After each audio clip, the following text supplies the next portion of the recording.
Bueno, hoy vamos a empezar a conocer las causas y consecuencias de la Revolución de Mayo. Vamos a remontarnos un poco a lo que pasaba en Europa. Allá por el año 1700 en adelante, España entró en una crisis profunda. La corona tenía dificultades para cobrar impuestos y controlar a los funcionarios de las colonias. Además, el contrabando demostraba que el sistema de flotas y galeones no era efectivo para controlar el comercio. ¿Qué era el contrabando? Era que, como nosotros aquí en el Virreinato del Río de la Plata, que aquí tenemos el mapa, los españoles no dejaban que vinieran barcos de otras nacionalidades, de otros países, a introducir los productos al Río de la Plata. Entonces, entraban aquí al Río de la Plata contrabandeando, en forma ocultándose para que los españoles no los vieran. Eso se llamaba contrabando.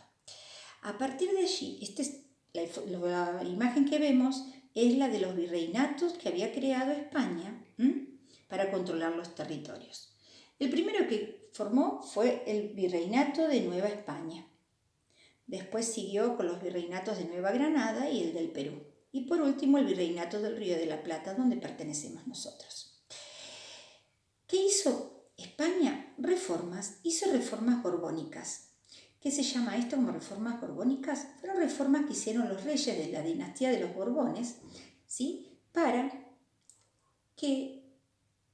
controlar el tráfico de las mercaderías aquí en nuestros territorios. Pero en Europa había un montón de problemas. Primeramente había ocurrido, ¿sí?, la Revolución Francesa en Francia. Esta es una de las imágenes que recuerda esos hechos importantes. Ya en Francia había problemas porque se había producido la Revolución Francesa y las personas empezaron a pensar en la libertad de los seres humanos. Antiguamente no tenían derechos y a partir de la Revolución Francesa adquirieron derechos de libertad sobre todo. Luego de eso, en Inglaterra empezaron a funcionar fábricas que antiguamente no existían. Estos cambios económicos hicieron que las manufacturas y las producciones fueran en gran escala. Se podían fabricar los productos en gran cantidad. En las fábricas que no existían, por medio de las máquinas. Se inventó también la máquina de vapor. Todos estos cambios económicos hicieron que tuvieran ambiciones tanto Inglaterra, ¿sí?, como Francia en ocupar los territorios del Virreinato del Río de la Plata.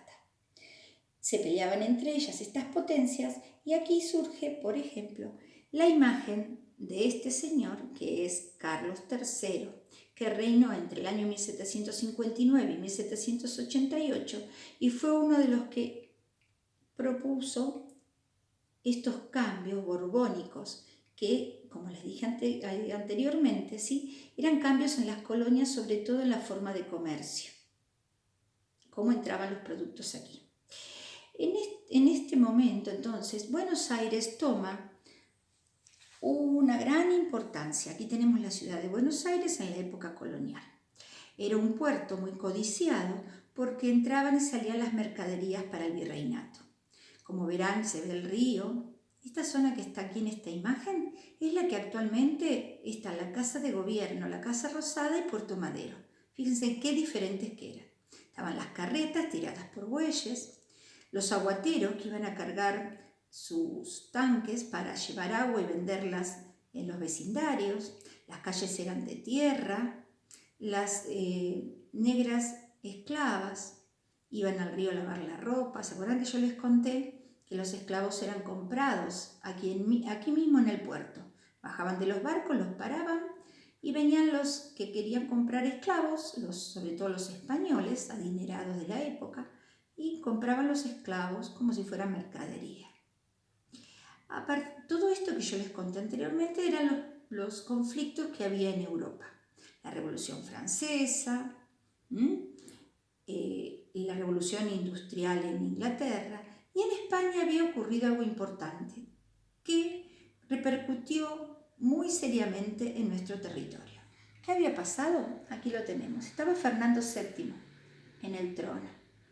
Fernando VII había sido prisionero. ¿Por qué? Porque Napoleón Bonaparte, que era el emperador francés, se quería apoderar también de España. Entonces mandó a su hermano José Bonaparte a que lo pusiera prisionero al rey, a Fernando VII. Y ocupó el trono entonces de España un francés, José Bonaparte. Los españoles no estaban nada de acuerdo en esto. Entonces, también José Bonaparte disolvió en ese momento la institución que nos regía a nosotros. Era la institución que cobraba los impuestos de aquí del virreinato, la que controlaba el comercio, los barcos que entraban y salían. Al disolver esto, José Bonaparte hace que nosotros estuviéramos como a la deriva, no teníamos más gobierno que nos mande.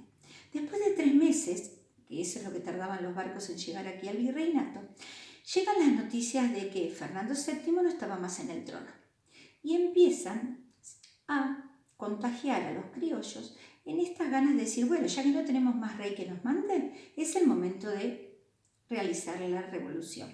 ¿Y por qué tenían tantas ganas de hacer la revolución para sacar al virrey? Porque unos años antes, en 1806, se produce la primera invasión inglesa. Los ingleses querían apoderarse de Buenos Aires para vender los productos que facturaban en Europa, en su país. Se produce la primera invasión inglesa, se produce la segunda invasión inglesa, donde ahí pudimos hacer la defensa de Buenos Aires, los vecinos les tiraban agua caliente y piedra desde los balcones y se tuvieron que ir. Vamos a conocer un poquitito más sobre la vida del virreinato. Estas casas que vemos aquí eran de las familias adineradas de la ciudad. Las hacían de 2 plantas, de 2 pisos. Las veredas eran angostas, las calles no se olviden que eran de tierra, pero cuando los españoles se enteraron que los ingleses querían venir a apoderarse de nuestro territorio, lo que hicieron, mandaron a empedrar las calles, como para darle una mejora a la colonia, porque la gente estaba muy desconforme de cómo vivía, no había iluminación. Entonces también mandaron a colocar faroles en los frentes de las casas. Entonces empedraron algunas casas de la ciudad, colocaron faroles en otras. En el campo la gente vivía en unos ranchos, techo de paja, paredes de adobe. En ese momento las casas se construían con adobe, que era una mezcla de paja y barro. En las casas de los adinerados de la ciudad, era la única manera de distraerse, se hacían tertulias, que eran las tertulias reuniones entre los jóvenes y las jóvenes de la ciudad, bailaban alguna danza típica del momento, sobre todo el minué, se conocían, tocaban el piano. Allí en una de esas tertulias es donde Mariquita Sánchez de Thompson presta su casa para una tertulia y canta por primera vez el himno nacional argentino. Era la única manera que tenían de distraerse, la gente adinerada. Los pobres no hacían muchas reuniones, salvo los negros se reunían y bailaban el candombe, que eran bailes típicos de África. Aquí tenemos al último virrey, Cisneros. A Cisneros, en la semana de mayo, después del 18, los criollos, que ya estaban decididos a echarlo al virrey, porque como no teníamos más rey, querían echar al virrey, lo citan en el Cabildo de Buenos Aires para pedirle la renuncia. Él se niega a dar la renuncia y después de varias reuniones más en toda la semana, citan a la gente más pudiente, a los comerciantes y a los españoles de la ciudad, a un cabildo abierto para el día 22 de mayo.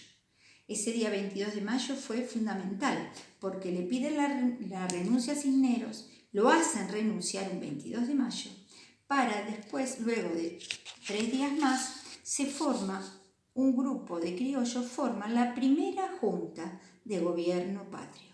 Es decir, que un 25 de mayo de 1810, lo que se forma es el primer gobierno formado por criollos, por patriotas. Estos patriotas, como yo les conté que a ustedes les gustó la anécdota, se reunían secretamente ya hacía un tiempo atrás en una jabonería de un señor que se llamaba Vieites.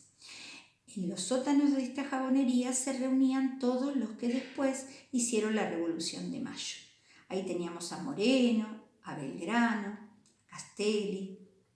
Es decir, que todos los patriotas que hicieron la revolución ya lo venían preparando en forma secreta, porque si el virrey se enteraba, los metía presos. ¿Dónde los metía presos? En el patio del cabildo. En la parte de atrás estaban los calabozos. Aquella persona que estaba en contra del virrey, los metían presos. Es decir, de esta manera entonces conocemos por qué se produjo la Revolución de Mayo. Se produjo porque los criollos estaban cansados de la forma de gobernar de los españoles, por medio del monopolio, que no los dejaban comerciar con otras naciones y los precios eran muy caros. También porque sabían que no teníamos más rey en España. Otras de las causas también fueron entonces la revolución industrial de Inglaterra, la revolución francesa, que el rey estaba preso y había un rey que era francés. Y estas causas hicieron entonces que tuviésemos nosotros nuestra revolución y nuestro primer gobierno.